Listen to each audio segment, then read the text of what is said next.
I wanted someone who looked like me, who would actually listen to what I was saying.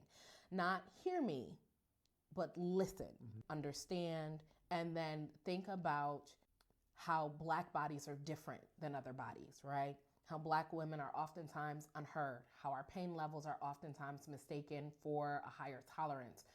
Hey everyone, I'm Kevin Deese, running for New York State Assembly in District 149.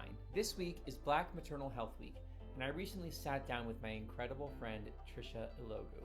Tricia is a mom of two, including beautiful 14-month-old baby girl Adanma, Ada for short. I knew that Tricia's experience of bringing Ada into the world came with some very serious health scares. Tricia generously agreed to talk with me more in depth about her pregnancy, childbirth, and postpartum experience with Ada. In this episode, the first in a series of 3, you're going to hear Tricia's story. In episode 2, I'll talk about bills that Albany can and should pass to help prevent what happened to Tricia from happening to other mothers. And in episode 3, we'll talk about the New York Health Act as a way to fix the system at its root. But first, Tricia's story. You know me, this is like, so I'm super excited. And she goes, what we're going to do is we're going to give you it's a balloon. They fill it with water. It's supposed to expand your cervix and induce labor, right? Very natural. We went from 1 centimeter dilated, because that's how far I was along when I got there, to 7 centimeters dilated in 7 hours naturally with no medicine. I tell everyone it was me, my husband, and Beyonce.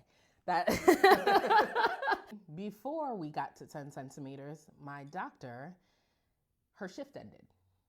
And the doctor that was replacing her or coming on was the doctor who said, no matter what happens, you're going to have the C-section. When she got there, you could feel like the switch in the room, right? You could feel the energy switch in the room. When she came in, she gave me about an hour before she comes back in and says, you haven't dilated anymore. She goes, so we're going to give you some Pitocin. I went from laughing to screaming and crying in the room. It was painful. It was unbearable. It was a terrible experience. So it's me and medical personnel in the room, and he numbs my back and goes to stick the epidural needle into my spine. I immediately scream and jump. I can feel the entire needle going into my back. And he's like, you felt that? And I'm like, yes, I felt it. Mind you, we're having contractions, because that's when they do it, is on a contraction or while you're in contractions. But now I've got this needle in my back, so now I can't move. I can't curl up. I can't do all the things that I was doing before to bear the contractions and bear the pain. I literally just have to stay still and take it. 45 minutes goes by. It's not a long time. The doctor comes in and she goes, well, would you like to have a C-section now? Pretty much just straight like that. I think as she makes the first incision, she goes, oh, wow, you have a lot of scar tissue. Literally, she says this. And as they're doing the surgery and they're getting the baby out, and I could feel the life fading from me. And it was just a feeling like I felt weak. I felt like everything was just draining out of me. My husband later on would tell me, you were just looking at me. You had this bewildered look on your face. I ended up having to have five blood transfusions because I lost so much blood on the operating table. And then one more after I had the baby.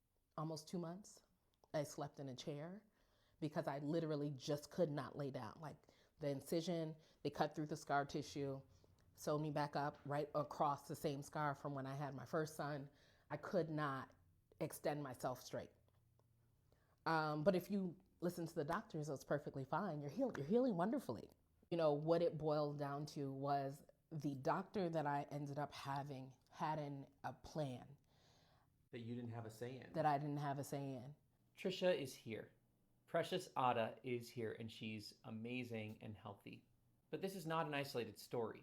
In New York State, Black women are 5 times more likely than white women to die from pregnancy-related causes, and nearly 3/4 of those deaths are preventable. What happened to Tricia reflects gaps in our system that legislation can help fix. I hope you'll tune back in to episode 2 where we'll discuss some of those fixes. Thanks.